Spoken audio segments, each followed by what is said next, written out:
2019. Our invocation this evening will be offered by David Carlson, pastor of First Presbyterian Church. There you are. If you would please stand for the invocation and remain standing for the Pledge of Allegiance. Let us pray. We gather in common purpose in service to our community, to use our resources wisely and well, to see all members of the community represented fairly, to promote the common good. We seek your blessing, O God, on the deliberations of our city leadership and the participation of its residents and businesses. May all act in the spirit of divine wisdom and sacred purpose. Amen. Amen. I pledge allegiance to the flag of the United States of America and to the republic for which it stands, one nation, under God, indivisible, with liberty and justice for all.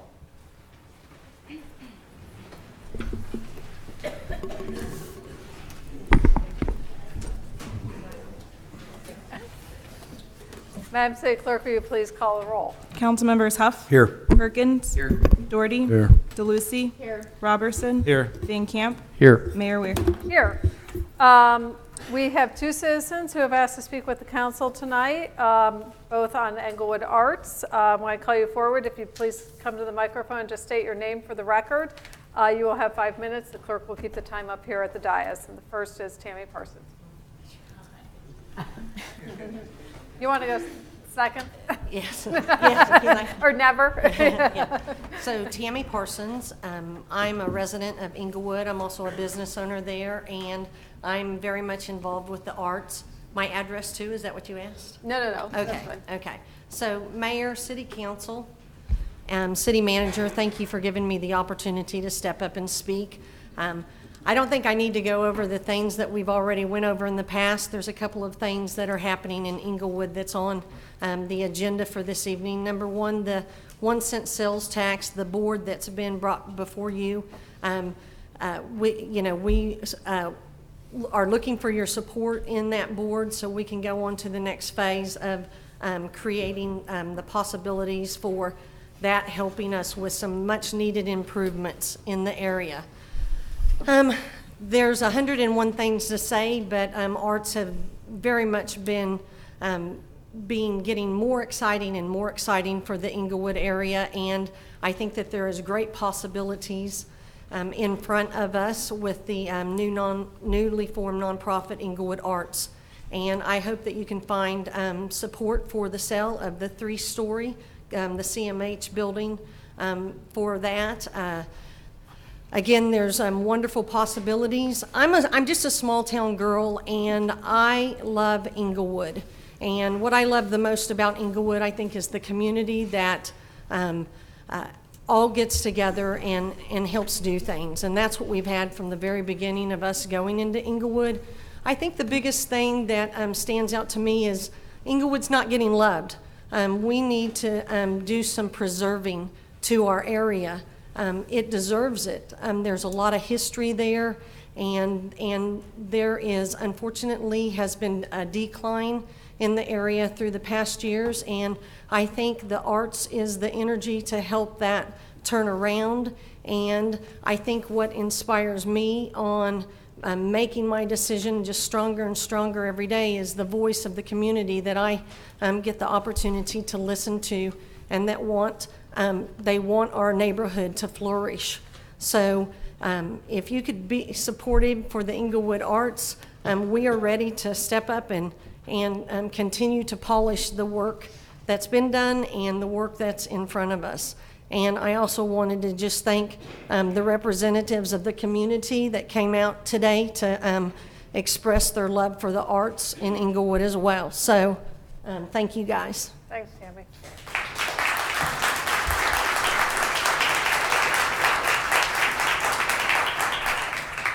Okay, our next speaker is Nancy Kerr.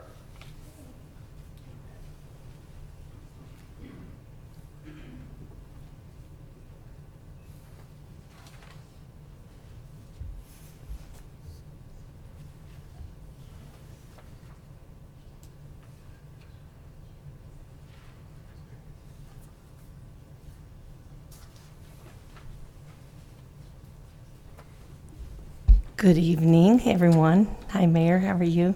City Council. I did not plan on this. I saw that and I was like, oh, maybe I better. A lot of you know me from my other businesses that I have up on the squares, Pastor Nancy. And I'm a lifelong Independence resident, born at the Independence Sanitarium and proud of it.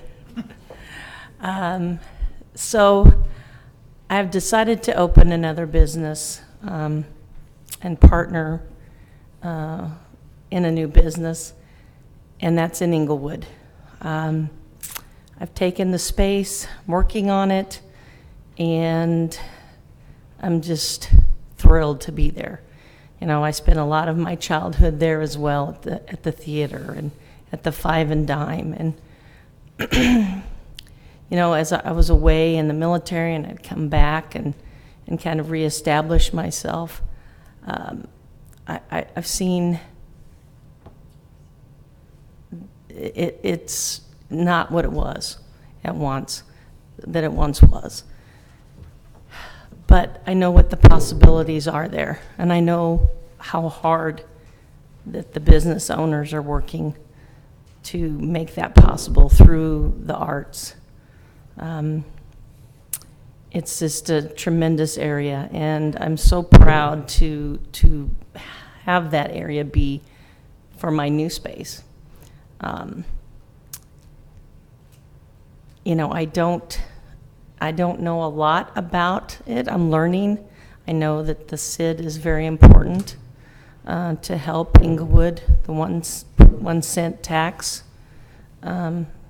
I know that it's really important that we get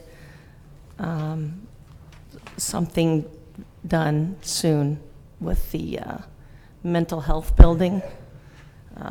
That seems to be just kind of a sty, I think, on Englewood, and I'm hoping that that can be resolved soon. I'm probably up on my time, but I want to thank you all for listening to me tonight, and you know, I want all good things, arts for Englewood. That's our theme there. You know, every business there features artists, up and coming or established artists. And, you know, that's important for our community. We have so many. And I hope that that we can get these things passed to help with Englewood and to help to rebuild it. Thank you very much. Thanks, Nancy.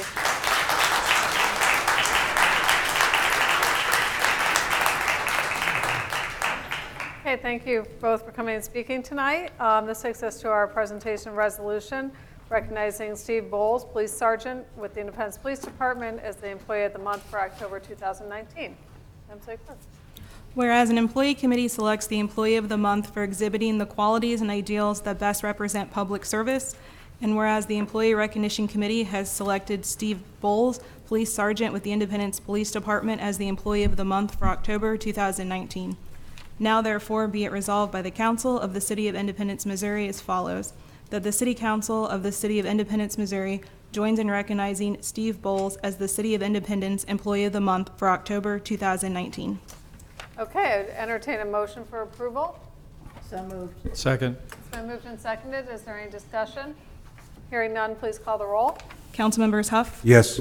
Perkin, Yes. Doherty, Yes. DeLucy, Yes. Robertson, Yes. Van Camp, Yes. Mayor Weir. Yes. Steve Bowles has been with the City of Independence for 22 years, starting in the jail in 1996, working there, right? Okay, just checking. And becoming a police officer in 1998, and is currently a police sergeant assigned to the Selective Enforcement Unit. Steve says what he likes most about his job is having a positive impact on the community.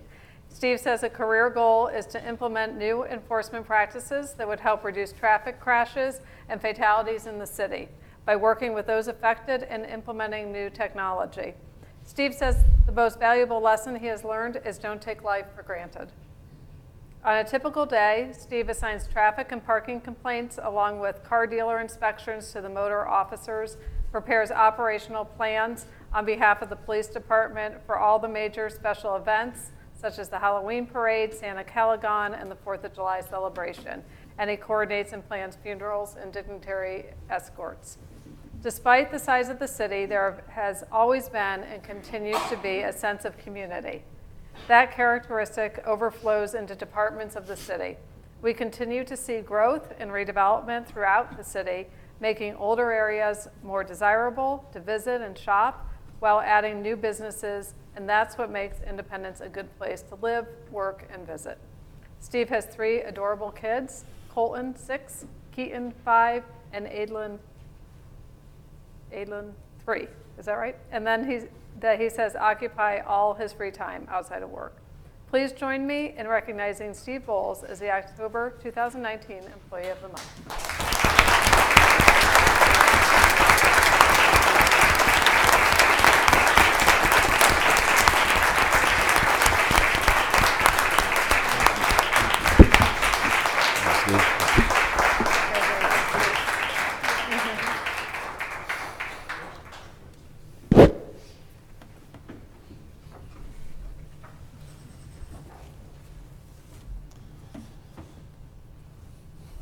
Thank you.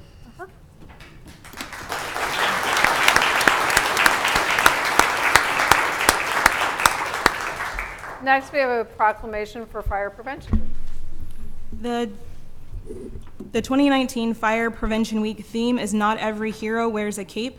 Plan and practice your escape. Effectively serves to remind us that we need to take personal steps to increase our safety from fire. Now, therefore, Eileen N. Weir, Mayor of the City of Independence, Missouri, hereby proclaims October 6th to the 12th, 2019 as Fire Prevention Week, and urge all the people of the City of Independence to be aware of their surroundings, respond when the smoke alarm sounds by exiting the building immediately, and support public safety activities and efforts of Independence Fire and Emergency Services during Fire Prevention Week 2019. Okay, thank you very much. Linda? And your little friend?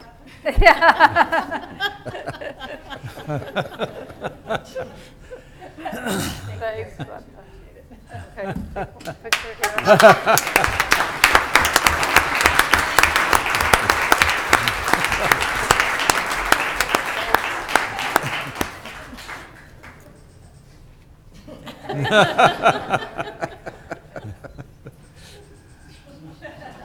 Thank you.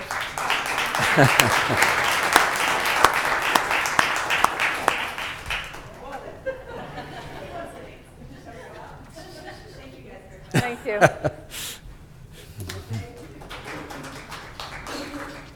Okay, this takes us to our consent agenda. Mayor Pro Tem. Mayor Weir, I move to approve the reports and recommendations of the city manager. Second. It's been moved and seconded. Are there any items any council member wishes pulled for separate consideration? Madam Mayor, Yes? 19801, 19802. Okay. Any others? Okay, Madam City Clerk, will you please call the roll on the consent agenda minus Resolution 19801 and 19802? Councilmembers Huff? Yes. Perkins? Yes. Doherty? Yes. DeLucy? Yes. Robertson? Yes. Van Camp? Yes. Mayor Weir? Yes. Councilmember DeLucy, 19801. 19801, Madam Mayor, is the Council Utility Rate Committee recommendation. I thought originally it was just on the 6% decrease on the rates, but this goes beyond the 6% decrease in the rate. It imposes a 5-year moratorium on rate increases. I broke my crystal ball. I can't tell you what next year is going to hold for us. I don't know how we can say today that we cannot increase our rates in 2 or 3 years. I think this ties the hands of future councils. We have to keep our bond rating. Right now, we're A, stable. We're a good bet. We have equipment that works. But for us to say we're not going to have a rate increase for 5 years is simply short-sighted. So I'm against that policy. I guess the adders and riders are not going to be increased. It doesn't say if they're going to be increased or not. It just says we're going to have them. I know we have them now, So I don't know if they're going to stay the same, are they going to be decreased, or are they going to be increased? And I don't know what the 5 classes are that are suggested in here. I do not know what lighting is. I mean, if it's free street lighting, I think that goes against the Bondurant decision, and I don't think we can do that. But I don't know what it means. So I'd like a little bit of an explanation. Mr. City Manager? Certainly. Madam Mayor, members of the council, the city council heard a presentation some time ago from Burns & McDonnell, the hired consultant to do the city's cost of service study. Following that presentation, there was a great number of unknowns that needed some policy decisions from the council. Specifically, the biggest one was the 6% rate reduction that had been approved by the council. We needed to clarify intent of, was that 6% for each and every single 56,000 customers in the city, or was that an average 6%? This resolution provides direction on that. This resolution would direct us as city staff, as we're finalizing the rate design, to apply a 6% rate reduction to each and every customer, all 56,000 utility accounts. The Burns and Mac study also reduced the number of classifications, customer classes, from around 22 down to 12. This council several years ago had a previous cost of service study that got that down much lower. This also provides policy direction, lowering that down to the 4 to 5 classes that we are enumerated here within this resolution. The municipal lighting, if the council will recall, as part of the budget, we had proposed reducing the amount that our city facilities were paying into the Power and Light Fund, but said that that was not something, the budget would anticipate that, but that would have to have specific action of the council. This is that action here. So what this resolution really does is provide the missing pieces of the cost of service study so that we as staff can go finalize the rate design and bring that back to the council for consideration and potential adoption, I would say within the next 4 to 6 weeks. I believe you also asked me about the different fuel cost adjustments and such. Those are anticipated in here as proposed in the cost of service study, so resetting those, simplifying those as was proposed in the Burns and McDonnell cost of service study. And would you address the 5-year moratorium? That was something we discussed with our bond counsel and financial advisors. The 5-year moratorium would state publicly that we aren't going to be raising rates. However, in talking with bond counsel, as you say, that's not something that any of us can know for certain. So we know that we have 2 avenues with which that action could be undone. One would be if we have some sort of emergency issue, the mayor by charter has declaration to declare emergency, and we could adjust rates as needed through that, or any council, present or future, can pass a resolution undoing the actions of a prior council. So if circumstances necessitated it, if we had, just massive cost of doing business and had to scale rates up, or if we have just tremendous growth and development and have future opportunities to reduce rates further, those actions can be legislatively done, or, as I mentioned, through charter in the event of some sort of disaster declaration. Madam Mayor, I just don't think we as a council have discussed this enough. I think it's a wing and a prayer and a hope and a dream, and I hope that it works, but I'm not willing to vote on a hope. I was willing to vote for the 6% rate reduction, which I did, but that's the extent of it. Other than that, I am not in support of any of this until we have a much bigger discussion and a studying on everything that's in this resolution. Okay. Any other comments or questions? Mayor. Yes. So I went back to the Sawville study. I pulled out several pages of it, brought it with me tonight. So I just want to ask some questions because this is a very, very simplified version, and it doesn't have fleshed out really what we want to recommend. I mean, there's so many unanswered questions in just this one sheet of paper when we had the Sawville study, which was this thick, and the Burns and Mac study, which was this thick. So, for instance, in the Sawville study, Yes, it did simplify the number of rate categories, which I have been in favor of since the study came out, and had hoped we would do that before we implemented the new billing system, which we have been dragging our feet on. So I'm glad to see us simplify the number of rate classes, but that was also recommended in the Burns and Mack study, and we've needed to do that for years and years.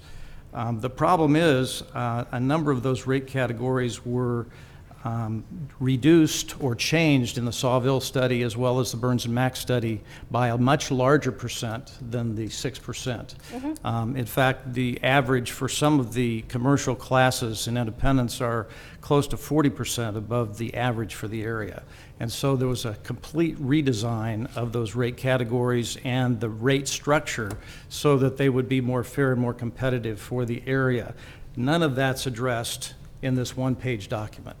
And so 6% for some of those rate categories, even though they're going to be lumped into one of these 5 now, will be a drop in the bucket decrease in getting new businesses to come to Independence. So it's not really moving the needle as far as getting new businesses here. It's not going to decrease their rate structure like either the Burns and Mack or the Sawville study did.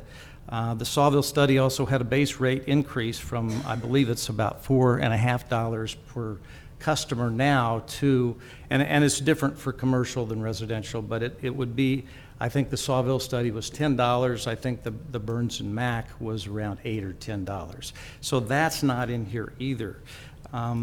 There's also several things with the adders and riders that were in both the Burns and Mack and the Sawville study, including resetting the fuel adjustment to 0.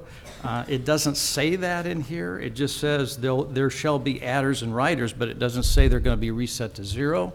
Are we going to have those? Obviously, we're still going to have the 9.08%, which is the pilots, the payment in lieu of taxes to the general fund. It doesn't say whether that's added on or that will be part of it.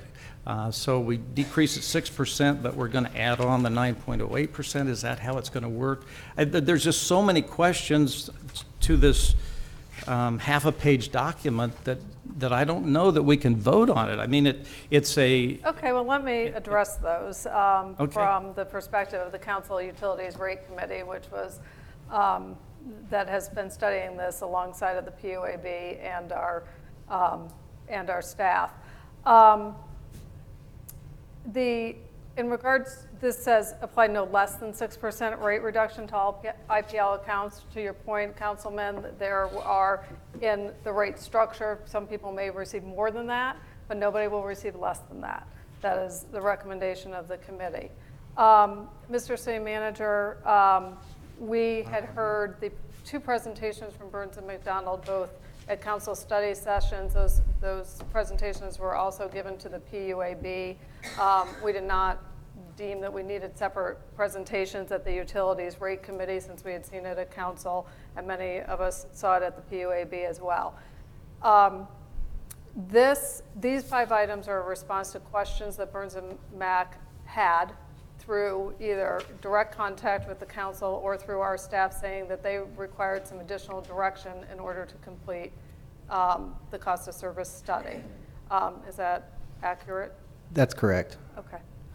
So it didn't seek to evaluate the entire presentation. It sought to give clarity on these particular items that they asked for direction upon before they could complete the document that they owe the City of Independence. And that speaks to the document that I said would be assuming this is adopted tonight, would be forthcoming in 4 to 6 weeks, which would look like that big document Councilmember Robertson was referring to. It'll have all the cost of service components in it, plus the clarifications of this, so that we'll know what the per kilowatt hour charge is for each of those customer classes.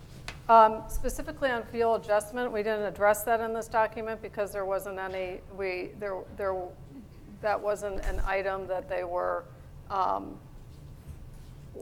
what they presented to us in our presentation seemed acceptable to the Council Utilities Rate Committee and the PUAB about how the fuel adjustment would be handled. So, as I say, we didn't seek to analyze the entire study. They asked us for some specific direction And that's what this document is seeking to give.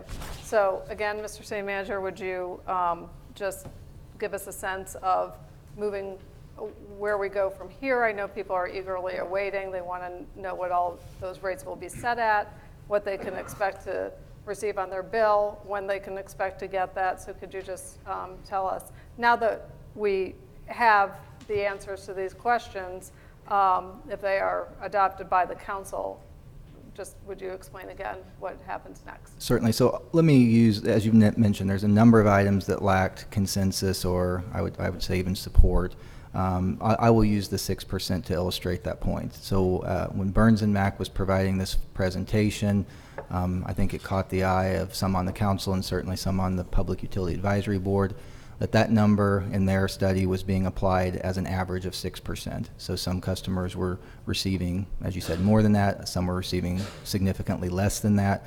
When you consolidated the classes, that moved some people into a classification where their rate would actually be going up because they were moving into a different class. So that 6% average diminished. So this gave us the direction of how the council wanted to see that 6% applied. This gives Burns and Mack that opportunity now over the course of the next month and a half to finalize that report, come back into the chamber and give the final presentation to the council of that, and then the council to have final legislation in front of them for adoption. Okay, thank you. Any other comments or questions? Yes, one other comment. So if we're going to give everybody at least a 6% decrease, I would like Burns and Mack to be able to give us, instead of an arithmetic average of 6%, we're saying everybody gets 6%, period. And it's going to cost the city more money. So I'd like an estimate from Burns and Mack as to how much more that 6% decrease is going to cost the city, because it will. It'll come out of the income for IPL, which in turn will affect the amount of pilots that go to fund the general fund. So it could affect police and fire and other services. So I'd like to know how much more that's going to cost. Well, yeah, we can work on Yeah. certifying that number. Yeah. Any other comments or questions? Councilmember DeLucy, would you like to make the motion? I move approval of 19801. Second. It's been moved and seconded. Is there any further discussion? Hearing none, please call the roll. Councilmembers Huff. Yes. Perkin. Yes. Doherty. Yes. DeLucy. No. Robertson. No. Van Camp. Yes. Mayor Weir. Yes. 19801 passes. 19802. Thank you, Madam Mayor. 19802 regards the Pioneer Spring Cabin, and the price has been increased by $13,000. I assume it's because of the relocation from behind the Okta building to in between the Chicago Alton Depot and the National Frontier Trails Museum. I'm not sure about that. I also noticed that there was now a sidewalk in the schematic, and I wondered, did that $13,000 cover the cost of the sidewalk? Right. So the original site that was proposed at the Frontier Trails Museum, as you recall, the council will recall, was back in that corner back there. This brings it into a more prominent place adjacent to the parking lot in between the depot and the Frontier Trails Museum. There's a little more site work associated with that in terms of grading and a pad site and all of that, and does include the cost of providing an ADA accessible sidewalk to access the site as well. Well, thank you very much, and I do want to thank the staff for working so hard on it. Okay. Would you like to make a motion? Move approval of 19802. Second. Is there any discussion? Hearing none, please call the roll. Councilmembers Huff. Yes. Perkins. Yes. Doherty. Yes. DeLucy. Yes. Robertson. Yes. Van Camp. Yes. Mayor Weir. Yes. 19802 passes. This brings us to our public hearings. The first is a public hearing for the application by John Jarvis requesting a rezoning from R18 PUD, moderate density residential planned unit development, to C3 service commercial for the property located at 9701 East 35th Street. New information only. Mr. Scannell. Yes, Mayor, members of the council, the applicant has requested that this application be continued to the November 4th City Council meeting. Okay.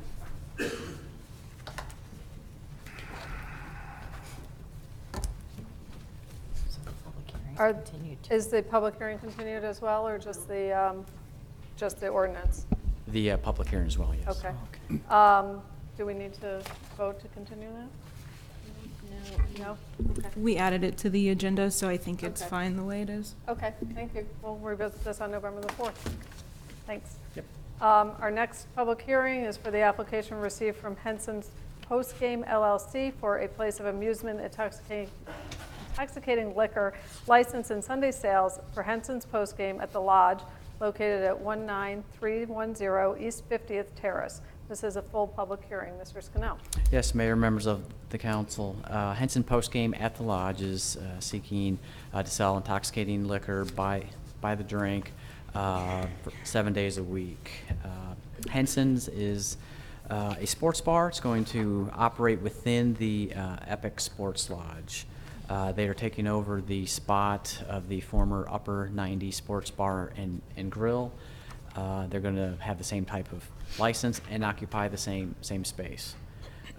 This application is within 300 feet of residential, so it does require a 2/3 majority vote. This application meets all of the requirements of the city's alcoholic beverage code, and that concludes staff's presentation. Okay, this is a full public hearing. Is there anyone present who would like to speak in support of this application? Anybody wishing to, oh, come on forward.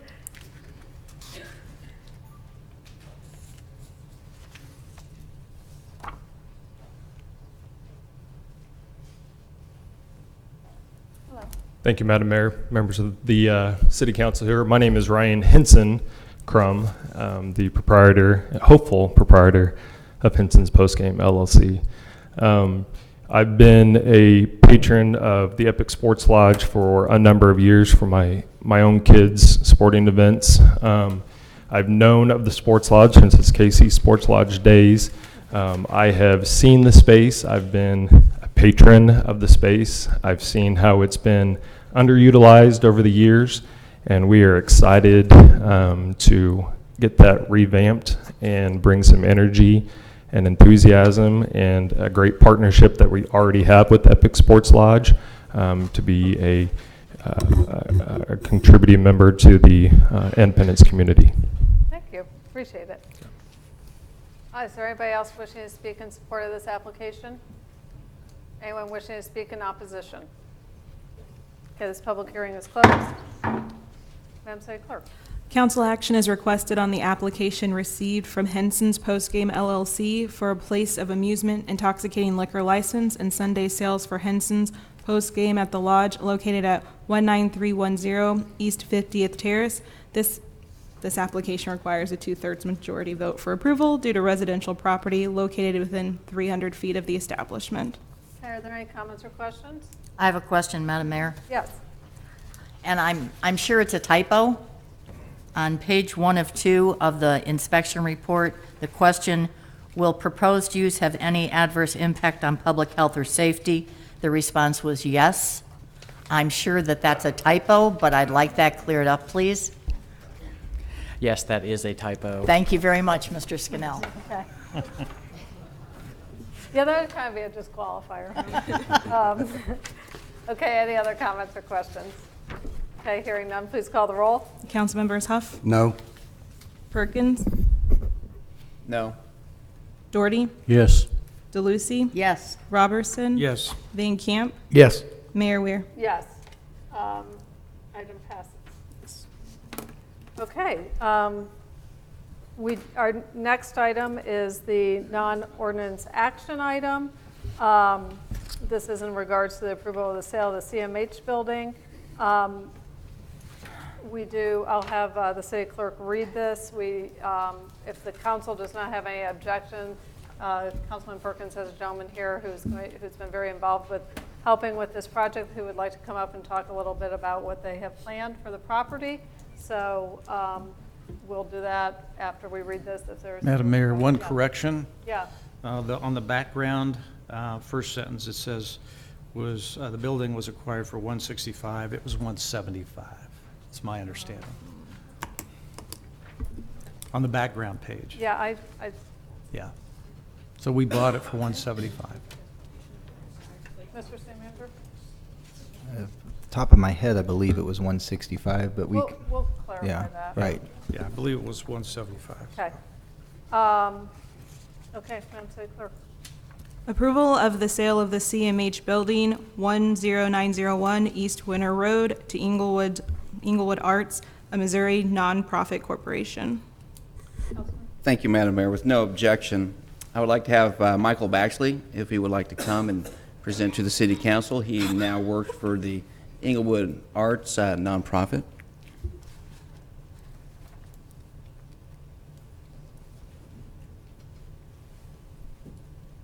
Thank you, Mayor, Council. I just wanted to get a chance to introduce myself. My name is Michael Baxley. I'm the former manager and director of Belger Arts Center in Kansas City, Missouri. And to give you a little bit of background how this pertains to the building, I spent the last 8 years developing Belger Crane Yard Studios, an extension of Belger Arts Center. When I started 8 years ago, we took the tension envelope building, the former tension envelope building, that was in total disrepair, and over about a 4-year period of time, we were able to turn it into a full functioning community art studio space that includes maker spaces, community classes, and community involvement. So I've had a lot of experience working with art centers and developing them, and I think that the CMH building and the group that's behind this is very viable. This is a very viable project, and I think it's going to be very good for Independence as a whole, the community, for the schools, and the children and the families. So that's all I wanted to say. Thank you very much. Thank you.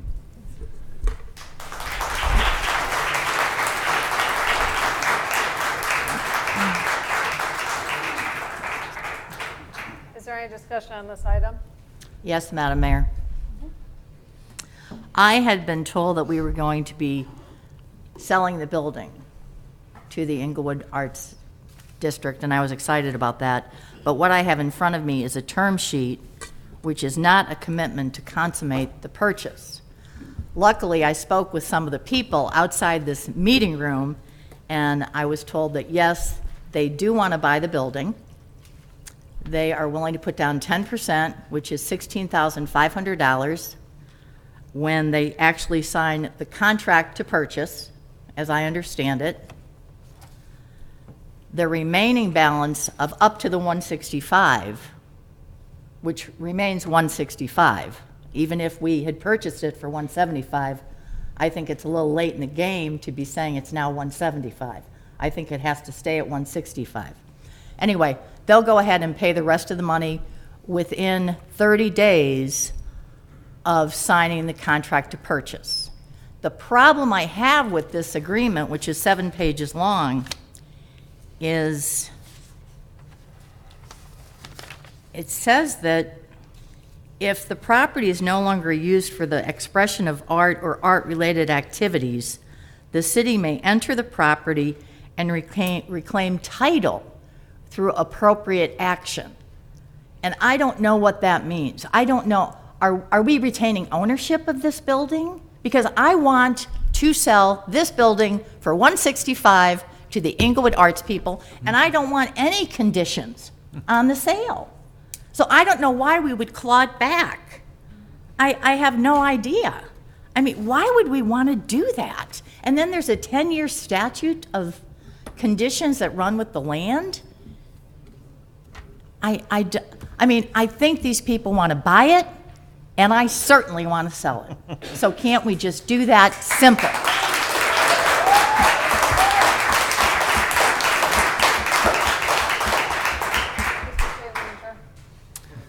We purchased the building for $165,910, so I guess we were caught red-handed.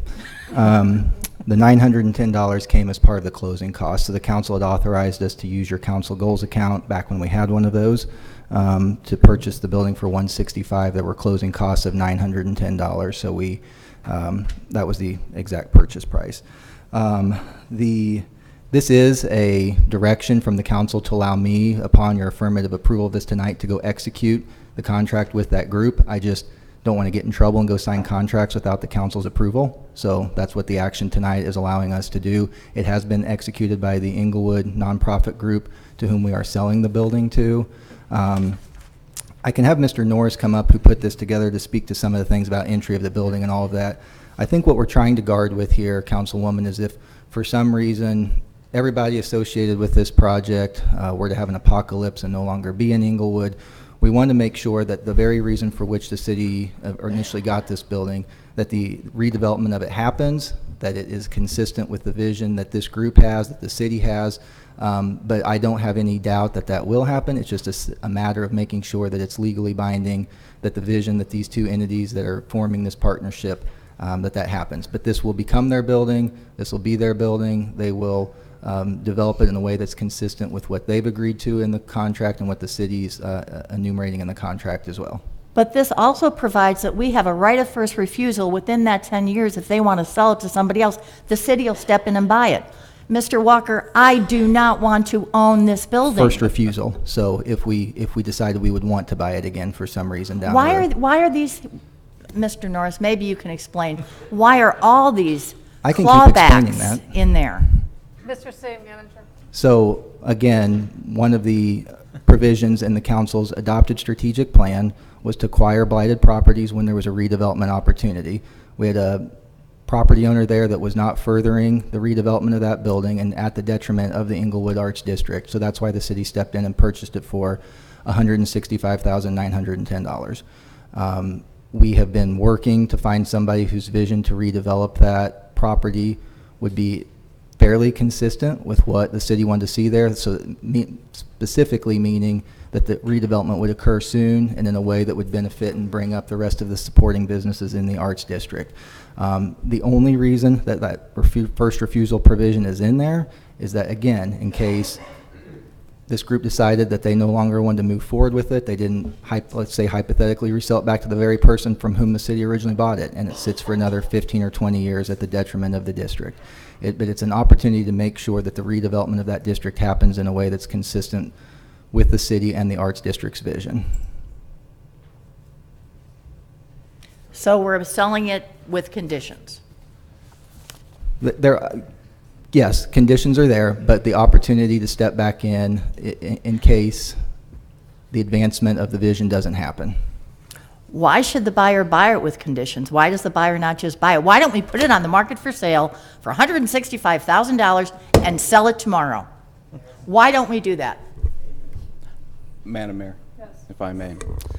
Mr. City Manager, is this a typical practice that we do when we do sell city property? At times, did we not do this to a similar property, the water department, when we sold this to the Shrine Club? When we sold our water department building, there's conditions that had to be met there. Zoning had to happen, rezoning within a certain period of time, redevelopment.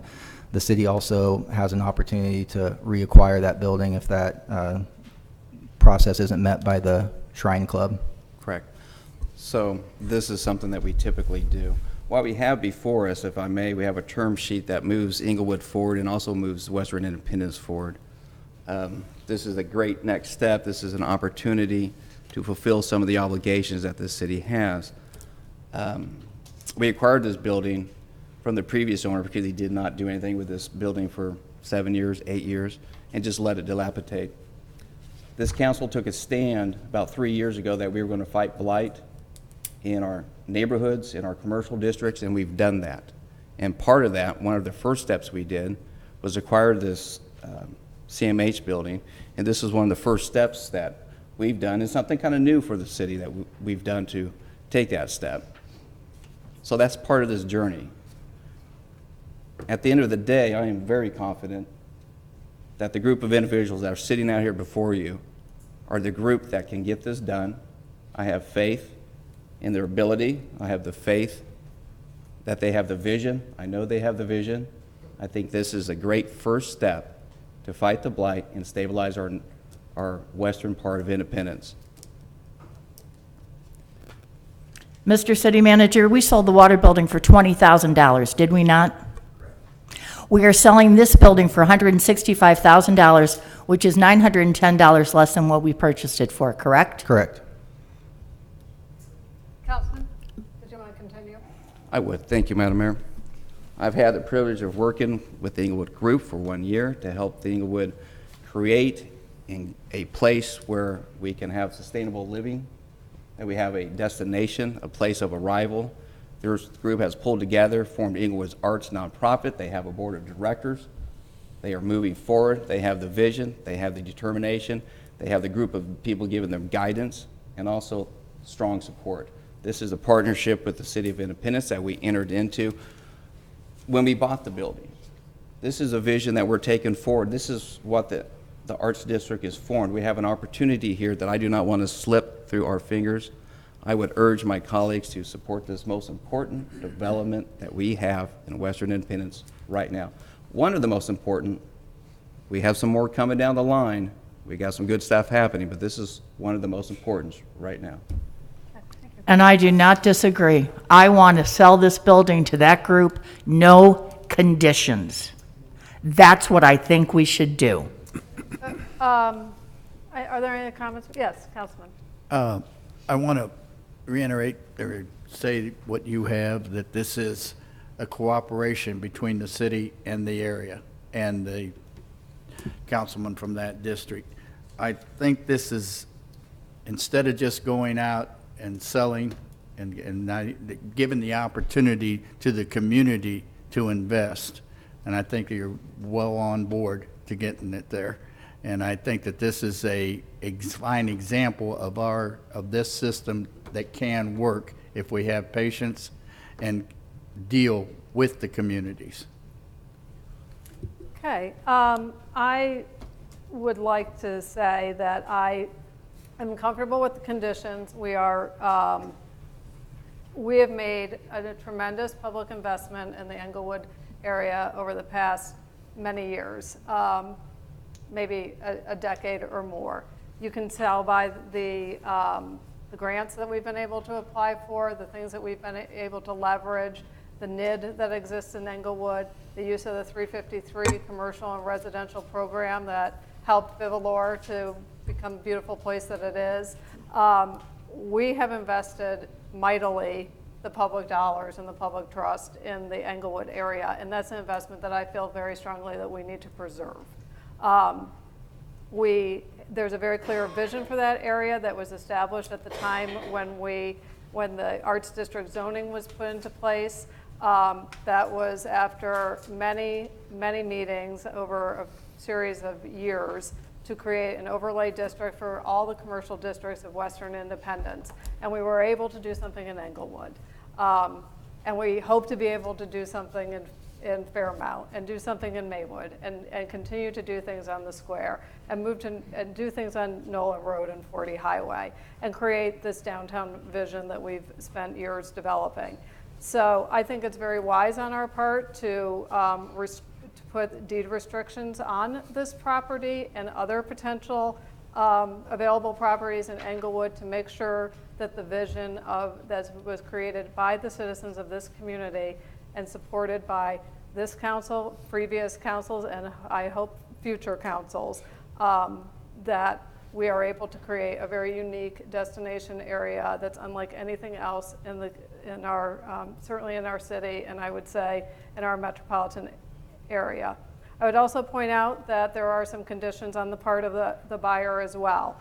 There you have 270 days to complete temporary power, create safe worker-only building, fill holes in the floor, permanently repair the roof leaks, do the window replacements, and do interior demolition and debris removal.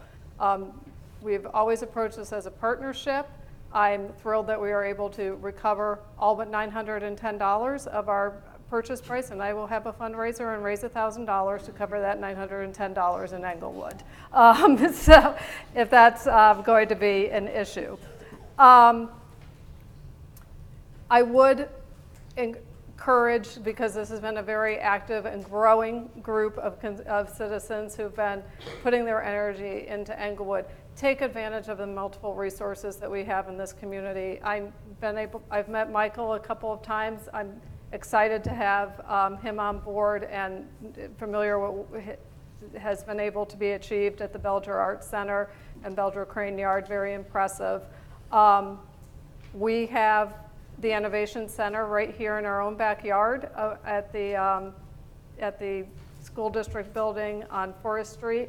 I would strongly encourage you, I may even require you to work with our Innovation Center, who has worked closely with with me and with our city manager on the concept of a maker space, traveled to various places in all parts of the country with us to see examples of maker spaces, which I know is one of the concepts that you are pursuing, has extensive experience working with food service businesses, with entrepreneurs, and is a vast resource for you as you develop the programming and redevelopment of this building and this business and this destination in our community.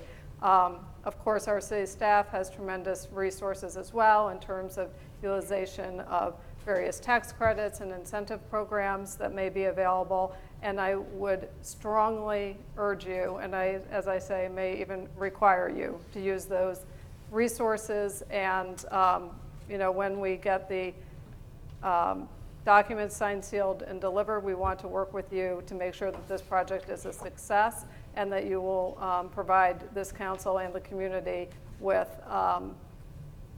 reporting and updating on how this redevelopment plan is moving forward.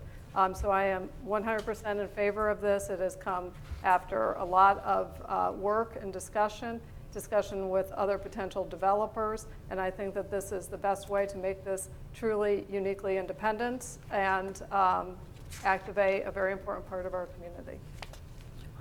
Yes. Anything else? Okay, Madam City Clerk, will you please call the roll? Councilmembers Huff, Yes. Perkins. Yes. Doherty. Yes. DeLucy. You're buying a partnership, not a building, but you say you want to do it, so I'm voting yes. Robertson. Yes. Van Camp. You're buying with us, through us. Thank you. Yes. Mayor Weir. Yes.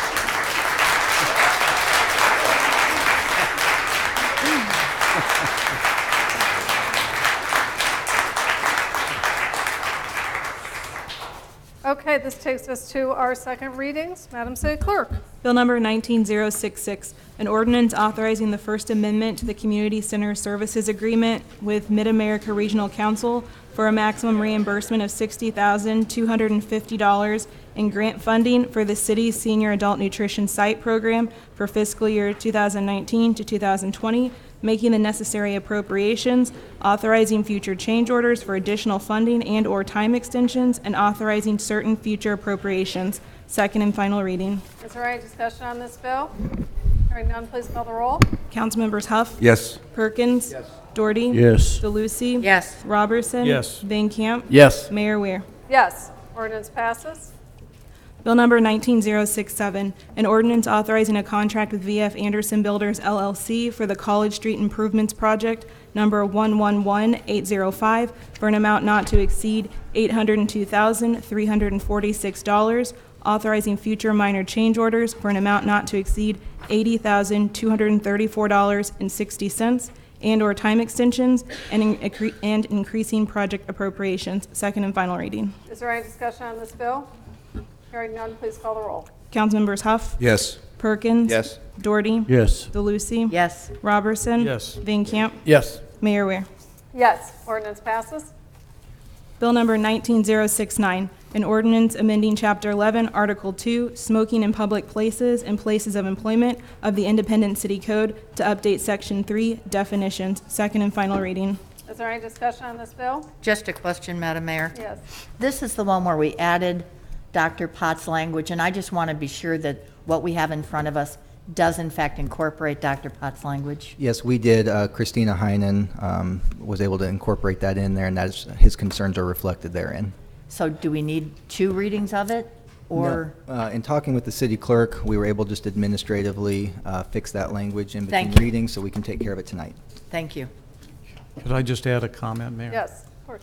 So I just wanted to encourage everyone to support this because it's really keeping kids, it's for the benefit of the children in Independence. So it's keeping anybody under age 21 from being able to buy vaping products as well as cigarettes, but also vaping in public places like the Silverstein Arena, which has happened. When I've been there, I've seen it happen. But what I wanted to just add to your thinking, at least, not to this ordinance, but there's been two, perhaps three states already in the past week or two that have outlawed vaping of any flavored products except the flavor of tobacco or menthol, and that is the state of Massachusetts, New York, and Connecticut is about to. Now, the governor of those states has already issued a ban on flavored vaping products in those three states, and I'm hoping that it will come to Missouri. If it doesn't, I'm hoping that it can come to Independence, because a lot of the deaths of some of these teenagers now is linked to some of the vaping products, probably not just the flavored, but that's what has hooked them, and that's what is causing a lot of the addiction and the problem with some of these kids right now because of the susceptibility to addiction. So I just wanted to add that it's happening already. You're seeing it in the press, you're seeing it on the news and the papers, so hoping that down the road we can extend it. Thanks. Very good. Thank you. Is there any other discussion? Hearing none, please call the roll. Councilmembers Huff, Yes. Perkins. Yes. Doherty. Yes. DeLucy. Yes. Robertson. Yes. Van Camp. Yes. Mayor Weir. Yes. Ordinance passes. Bill number 19070, an ordinance amending Article 3, Safe Streets Regulations of Chapter 12 of the Independent City Code, second and final reading. Mr. City Manager, this is an item that we had a presentation on several weeks ago by Chief Halsey to update some of our existing ordinances that we've had in place since the 1990s regarding possession of firearms and deadly weapons. This has received a considerable amount of press, and I think very positively for the City of Independence on our efforts to make our city safer, and also creation of the gun squad. But since it has been several weeks, would you please just update the community on what this would do? Certainly, and very straightforward. As the mayor said, this legislation has been on the books for quite some time in the City of Independence pertaining to minors in possession of a firearm. There's been a number of changes in state law since the city last visited this issue. So this increases the age for a minor to age 18. It was at age 17 to lawfully possess. That's now been increased to age 18. There was a national organization that was specifically mentioned in our city code for providing firearms training. This changes that, instead of directing it to that specific national organization, to direct that to a nationally recognized certification program. So just a couple of changes that get us consistent with state law, but the body of the language remains intact from what it was the last several decades. Okay, thank you. Are there any other comments or questions on this bill? Hearing none, please call the roll. Councilmembers Huff, Yes. Perkins. Yes. Doherty. Yes. DeLucy. Yes. Robertson. Yes. Van Camp. Yes. Mayor Weir. Yes, ordinance passes. This takes us to our first readings. We do have two appropriation ordinances that will receive two readings and voted on this evening. Bill number 19058, an ordinance amending Chapter 14 of the Independent City Code pertaining to medical marijuana facilities. Bill number 19071, an ordinance amending ordinance number 19005 by adding the acquisition of easements on 4 new parcels related to the College Street Improvements Phase 1 project, number 70111-805, in order to acquire general utility easements for the project. Bill number 19072, an ordinance approving a rezoning from districts R6 Single Family Residential and C2 General Commercial to District C1 Neighborhood Commercial for the property located at 11004 East US 40 Highway in Independence, Missouri.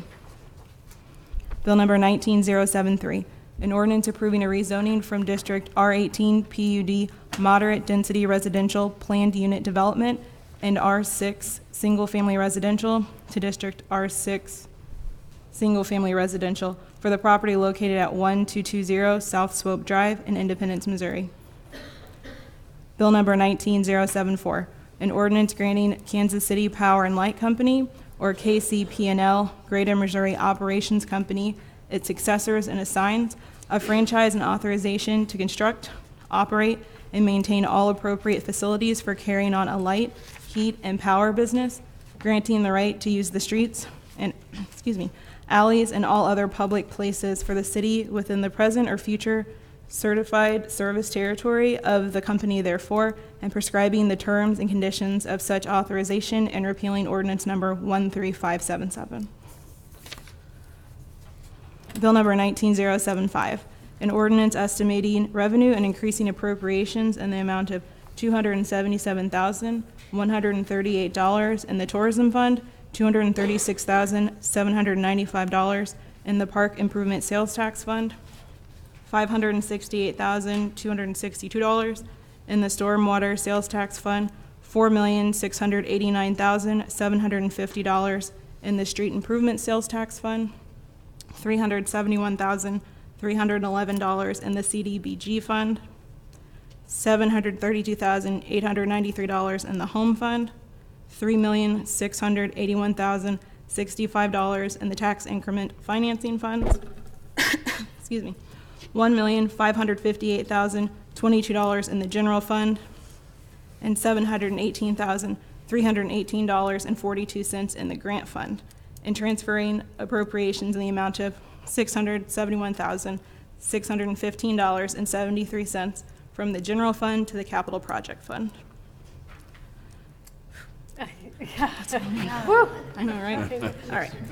Bill number 19075, an ordinance estimating revenue and increasing appropriations in the amount of $277,138 in the tourism fund, $236,795 in the park improvements sales tax fund, $568,260 in the stormwater sales tax fund, $4,689,750 in the street improvements sales tax fund, $371,311 in the CDBG fund, $732,893 in the home fund, $3,681,065 in the tax increment financing funds, $1,558,022 in the general fund, and $718,318.42 in the grant fund, and transferring appropriation in the amount of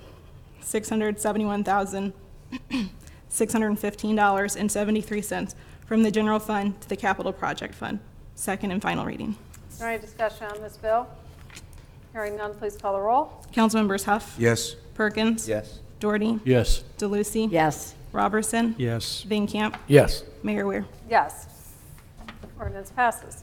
Bill number 19076, an ordinance increasing appropriations in the amount of $3,250 in the general fund and estimating revenue and increasing appropriations in the amount of $24,410 in the grant fund.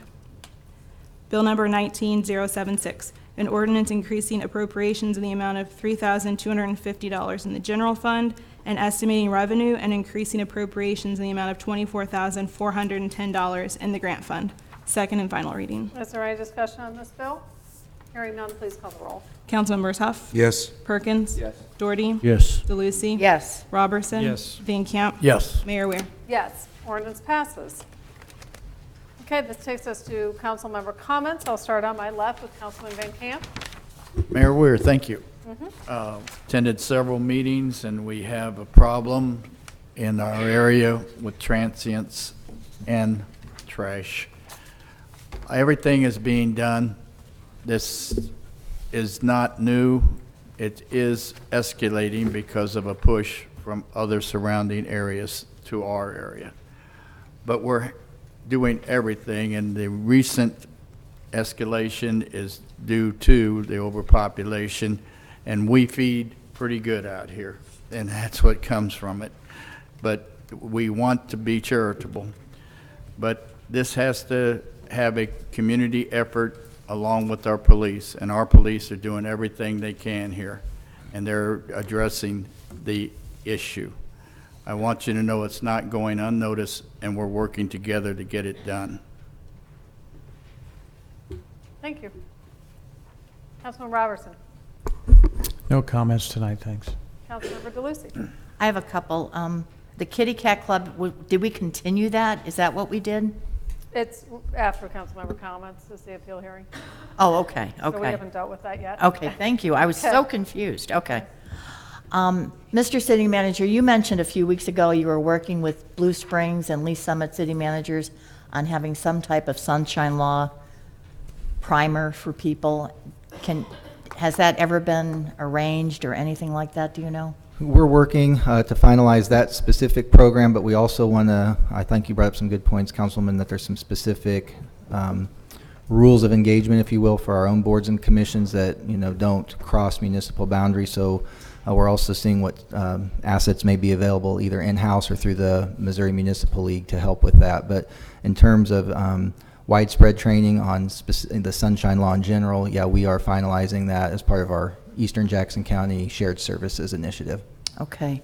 And I have three things. So the second thing is, I mentioned a few weeks ago about the prohibition of all overnight outside storage was not allowed in the Arts District, and I asked if the city staff could take a look at that. I wondered if the staff had done that, if we're going to have a presentation on it.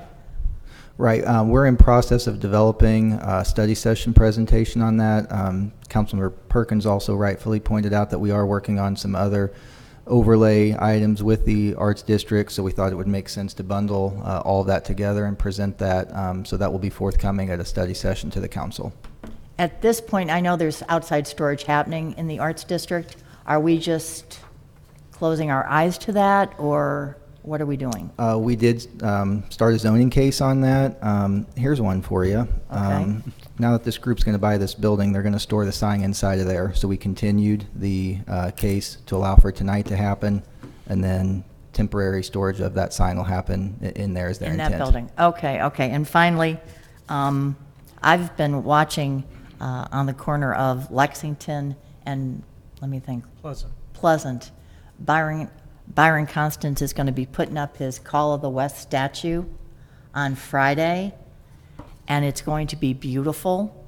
It's at 11 o'clock, and the public is welcome, I'm sure, to attend. And they've worked on this for a couple of years.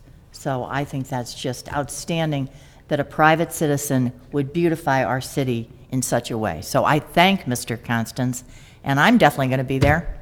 Thank you, Madam Mayor. Thank you. Councilman Huff? Yes, Mr. City Manager. I wanted to see what it would take to get some lights out here in the council parking. A couple weeks ago, after a study session, the counselor there was going out there by herself, and there was a person wandering around out there, so we stuck around to make sure she got in her car. But it's awful poor lighting out there for these ladies to be walking out there. I get kind of scared too. So yes, point well taken. We'll research that and get something in place. Thank you. Councilmember Perkins. Thank you, Madam Mayor. I want to circle back around on Inglewood and our discussion this evening. And through the discussion, I think I missed the absolute thank you to Adam Norris over here and Monty Shore for sitting down and hammering out. Where's Monty? Is he here? He left already. Did he already bail? He's already celebrating. Yeah, good for him. Yeah. Well, thank you guys for rolling up the sleeves. I was in a couple of those conference calls, and things got interesting. But, at the end of the day, we were able to work it through and push through it, and here we are. We got a successful completion, so thank you. Councilman? Nothing tonight. Well, it went with little fanfare, but we also approved the Englewood SID and their board of directors during our consent agenda. So congratulations to you, again, representative of a lot of work for the creation of that SID and appointment of your board of directors. So we were pleased to be able to do that. Just a lot of good things happened tonight, and it's nice to sit back once in a while and celebrate the progress that we are making on Independence for All, our strategic plan for the benefit of our community. I want to particularly thank Councilman Huff and Councilman Van Camp for working with me on the Utilities Rates Committee.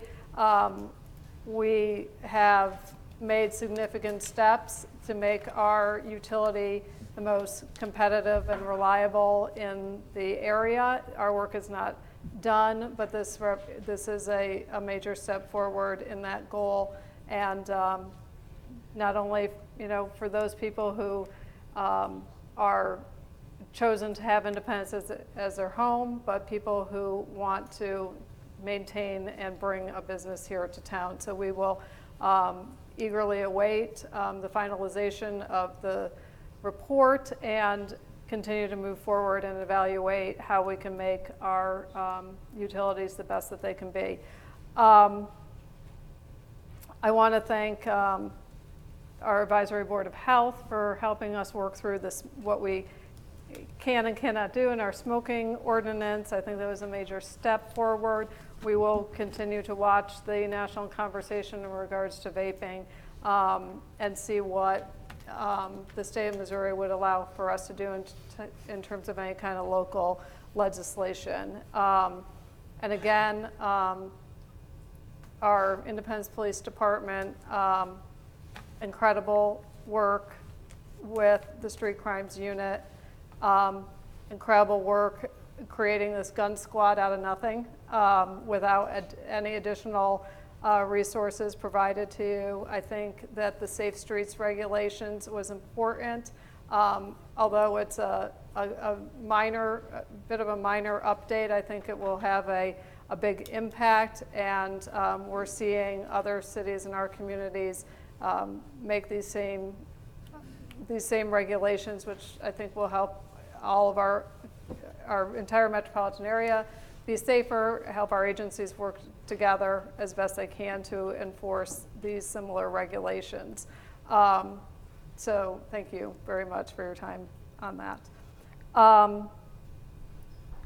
We were recently in a couple different cities. We were in Nashville, Tennessee with the Kansas City Chamber on their annual leadership exchange, and we learned some very valuable lessons that we'll be sharing with the council and the community. And most recently, we were on our Independence Chamber leadership exchange trip. We went to Fort Collins, Colorado. We learned a lot about medical marijuana.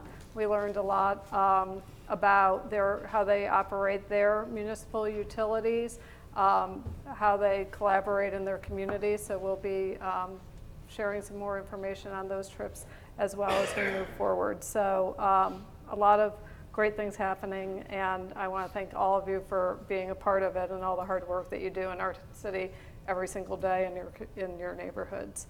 Mr. City Manager, anything else this evening? If I may speak to the appeal hearing for the Kitty Cat Club, just prior to this meeting, we were contacted by legal representation of the property owner, the business owner. Staff had been recommending a revocation of the business license. That information's within your packet. Legal counsel indicated that they were contacted by the business owner today, who intends to sell that business within the next 3 weeks. So as part of that, what they are requesting is the city not uphold the revocation, with the understanding that that property will sell within the next 3 weeks, and the new owner will have to come before the council for a transfer of liquor license. Staff feels supportive of that, so we would recommend that approach be taken by the council. Is there any objection from the council to, I guess, upholding the recommendation not to revoke the business license pending the sale of the business? The only question I have is, do we need to continue it to a certain date? I mean, I don't know. And the hearing? yeah, I mean, or do we just, I don't know. I don't know what we need to do. I don't want to revoke it, yes. Yes. But I also don't want to forget we did something tonight and have it just last forever. So why don't we revisit this in a month, give them their 3 weeks to complete the sale of the business. If that does not take place, then let's revisit the appeal hearing. Yep, that works for us. Madam Mayor. Thank you. Okay. All right. Okay, we are adjourned.